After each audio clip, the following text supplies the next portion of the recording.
Well, we've seen that story before. Nebraska loses in overtime to Wisconsin 24-17, in which they led 14-0 in the first quarter and then proceeded to not score a single point until a walk-off field goal to send to overtime. Truthfully, the reason we lost this football game, coaching staff.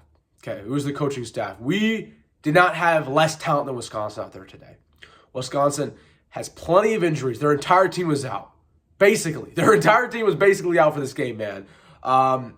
And somehow, they put up 17 unanswered, and we had absolutely no spark, no energy. Let's get into it, man. Coaching staff losses the game. Let's just start off with the obvious. Matt Rule, okay? The end of the game, the clock management was absolutely absurd. And this wasn't like we haven't seen this before. We have seen this all year from Matt Rule, was these questionable clock management issues. It happened against Michigan State. It happened against Maryland last week. Okay, it happened in the first game of the year against Minnesota. We've seen this, where he's letting clock drain at the end of the game. Clearly, today, he had no faith in Chubba Purdy and decided we're just going to go to overtime. I don't understand how naive Matt Rule is. Everybody in the state of Nebraska knows that we are not going to win that game in overtime, including myself. Okay? We had no business. We were not going to win that game in overtime. But for some reason, he just wanted to get us there and lose in overtime.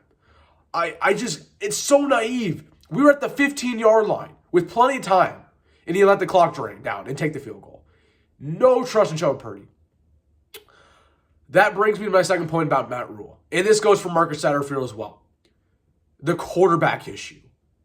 The fact that we started Jeff Sims, the worst starting quarterback on this roster, then we started Heinrich Haarberg, and then it took us till week 12 to find Chubba Purdy, who was without a doubt had the best quarterback performance we've seen all year, and it wasn't even that great. Like, it was good. It was a good performance from Chubba Purdy.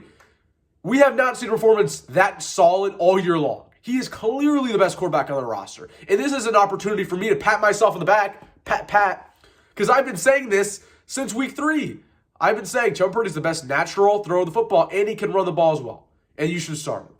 And I get it, he was banged up in fall ball, but he hasn't been banged up for weeks and weeks now. And here's the thing about Matt Rule that I'm really frustrated by. I think it's sometimes an ego thing. All coaches have an ego. Okay, Matt Rule's no different. I truly believe if Jeff Sims didn't get banged up against Colorado, he would have proceeded to start him the next week. Against, who was it? It was Louisiana Tech, I believe. But he didn't, and he got banged up, so he played Heinrich Haarberg. I truly believe if Heinrich Haarberg was healthy, he would have played Heinrich Haarberg today. No, it takes an injury to bench a quarterback. Because it feels like he refuses to admit that he's wrong on a quarterback. The fact that our third string is by far the most talented quarterback on our roster is absurd to me. Absurd to me. What are you doing during fall ball? What are you doing? Because here's what I know you did is you penciled Jeff Sims as the starter the second he got here. That's why you basically made Casey Thompson transfers. You said, hey, okay, Casey, you can battle for quarterback 1, but 1, you're not going to get it, and 2, you're not going to get it. So get out of here if you want to at least start somewhere else. I don't understand what we're doing during fall ball, man. And that falls on Matt Rule. That falls on Marcus Satterfield. This was, Jeff Sims was Matt Rule's guy. And I know this is kind of a dead horse right now, but he was his guy. Matt Rule would not stop harping on Jeff Sims, how he's the perfect quarterback for his offense, how he's the NFL guy, just waiting for a breakout season. And he's saying the exact same thing for Heinrich Haarberg. And then we're sitting here, and Chubba Purdy had by far the best game out of any quarterback all year long, and we refused to utilize him because we were too scared that we were going to throw the ball away and throw a turnover, right? Throw a pick, excuse me.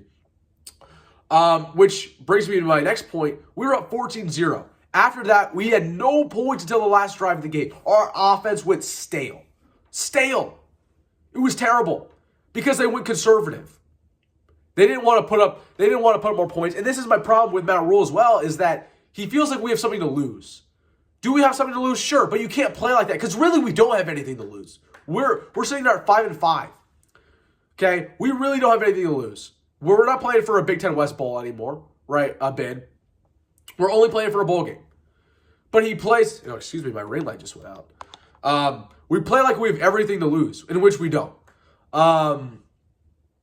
It's frustrating. It's frustrating, man. And sooner or later, a team's going to catch up and make us pay because of that, and they did. They did. Yeah, I don't understand it, dude. I don't understand it. The offense just stalled out. Wide receivers didn't show up today. Jalen Lloyd made a big play, but besides that, he was nothing. Malcolm Coleman made one big play, and besides that, was nothing. Same thing with Billy Kemp. Running backs, Anthony Grant was okay. Evan Johnson had a big run, and we didn't see the rest of him. We didn't see him the entire rest of the game. So that's the offense. Defense was bad too, man. And don't get me wrong, defense was not terrible, but we're always fighting between good and great.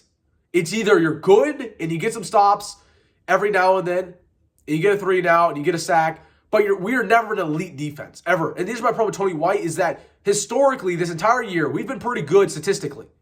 There's only one category we are not good at, and it's the third down conversions. We have been terrible all year long. It's not like these are third down and ones.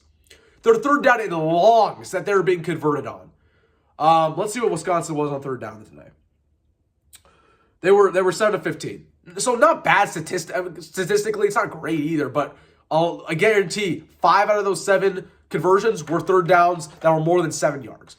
2 of which came at the end of the game in overtime. They converted a third down and 10 to keep the drive going. And then there was a third down and 12 where they had a quarterback just scramble, and he scrambled for 11 yards, and they got the first down on 4th and 1.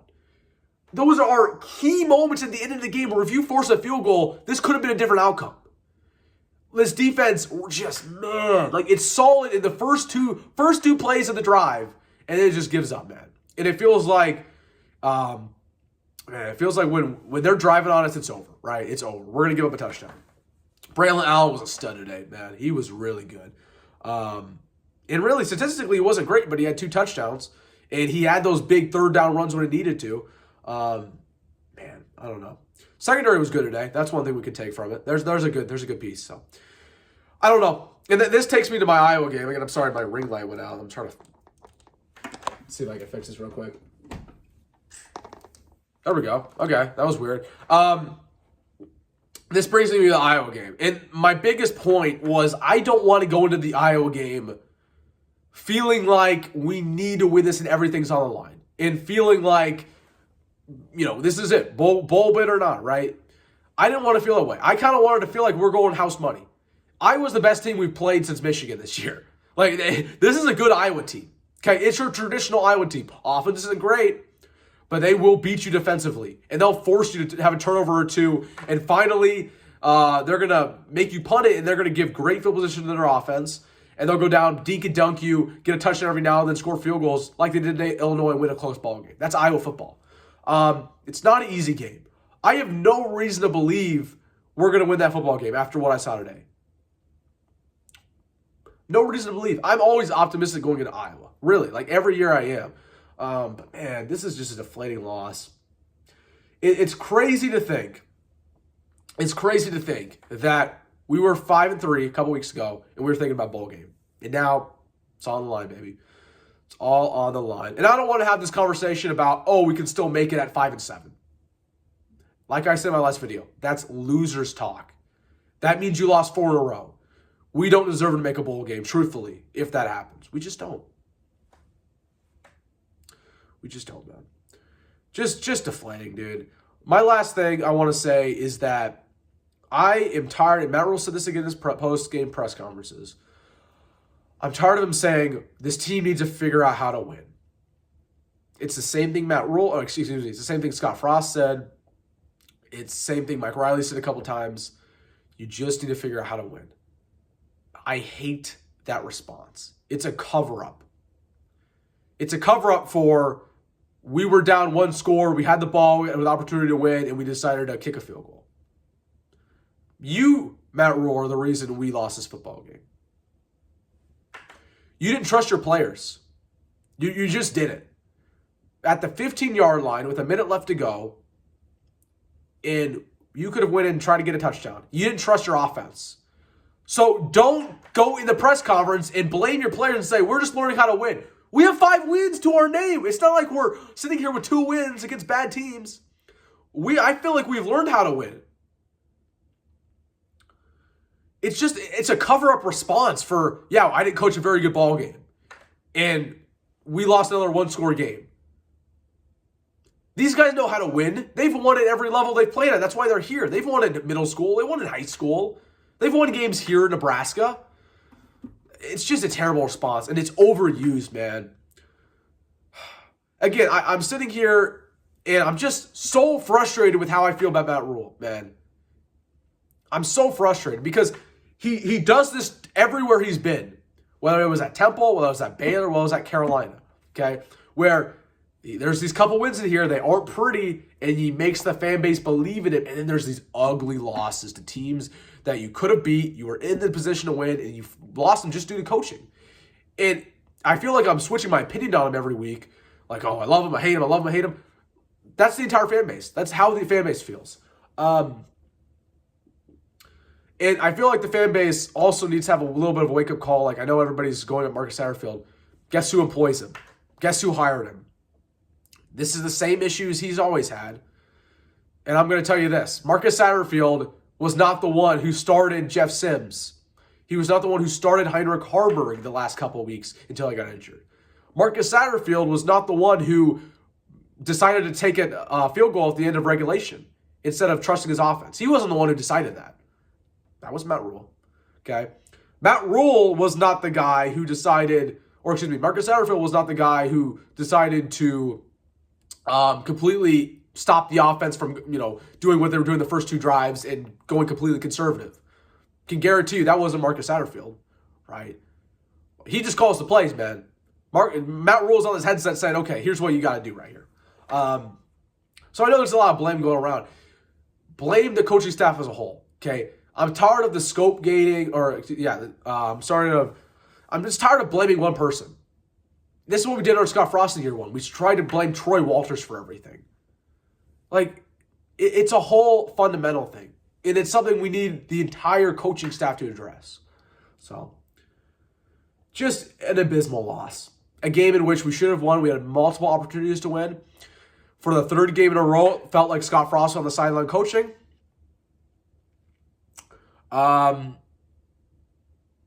Just frustrating, man. Just frustrating. So, let me know what you guys think. Your reactions to the game. If you saw this one coming. Again, like I talked about in my last video, this is all too predictable. This is Nebraska football. We're going to be up next week. Like, I'll tell you my prediction for next week. We're going to be up maybe 2 touchdowns at one point in time. And there's going to be a thought in your head at some point in the game where it's like, oh my goodness, we're finally going to make a bowl game. We're going to be Iowa 2 years in a row. That will cross your head at some point next week. Do not doubt it. And then you're also going to sit there at the end of the game and say, man, we really let that one go. I can't believe at one point I thought we were going to win. That's also what you're going to think. So I'm just disappointed. I know the entire fan base is. Life goes on, guys. We're used to this. We're used to this. This has been our reality for the last decade. It's one of those losses where I can't even get too mad. I was mad when we lost to Minnesota. I was mad when we lost to Colorado. I was mad when we lost to Michigan State. I'm not mad after this win, man. It's all too predictable.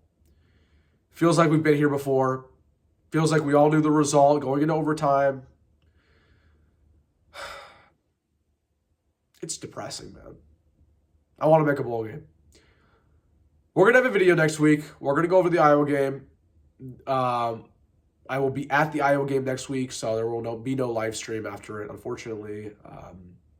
But we will have a video coming out that weekend talking about whether we lost, and we'll be recapping the year, or whether we won. We'll be talking about victory and making a bowl game. So have a good rest of your night, everybody. So as always, go Big Red, go Matt Rule. See you next week.